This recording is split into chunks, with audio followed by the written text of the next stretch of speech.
Longsor yang terjadi beberapa hari yang lalu mengakibatkan tertutupnya jalan sepanjang 60 meter di Desa Kelopak Mata atau kilometer 92 Kebayakan, Aceh Tengah sudah dapat dilalui kembali. Namun keesokan harinya longsor kembali terjadi di lokasi yang sama yang dipicu oleh curah hujan yang tinggi dan labilnya tanah di kawasan tersebut.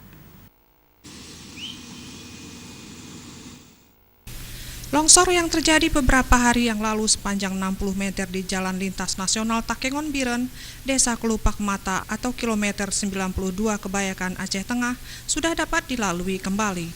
Meskipun sehari sebelumnya lokasi ini sempat longsor juga. Longsor yang terjadi di kawasan tersebut sudah sering terjadi dikarenakan struktur tanah yang labil, sehingga mudah longsor ketika tanah di dekatnya longsor. Sehari sebelumnya, longsor terjadi di kilometer 91 dan selang sehari, longsor terjadi di kilometer 92. Longsoran ini mengakibatkan tertutupnya jalan dan memacetkan arus lalu lintas dari Takengon ke Biren atau sebaliknya. Untuk menghindari kemacetan lalu lintas saat petugas PU Aceh menurunkan alat beratnya membersihkan tanah longsoran tersebut, walhasil pihak PU Aceh dan Benar Meriah mengarahkan pelalu lintas untuk mengambil jalan elak atau jalan alternatif melalui jalan-jalan gampung. Meskipun sudah dapat dilewati kembali, jalan kilometer 92 ini terus dikawal oleh pihak perhubungan dan kepolisian setempat. Hari ini kita usahakan bisa normal sampai sore.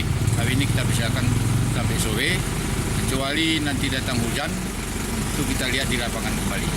Tugas RAJ dibantu oleh pihak kepolisian tetap menjaga kelancaran lalu lintas. Lokasi ini merupakan kawasan yang sering terjadi longsor setiap tahunnya, sehingga warga yang melintasi kawasan ini ketika musim penghujan diminta untuk berhati-hati dan waspada untuk menghindari terjadinya korban jiwa. Dari Aceh Tengah, Tim Liputan Aceh TV.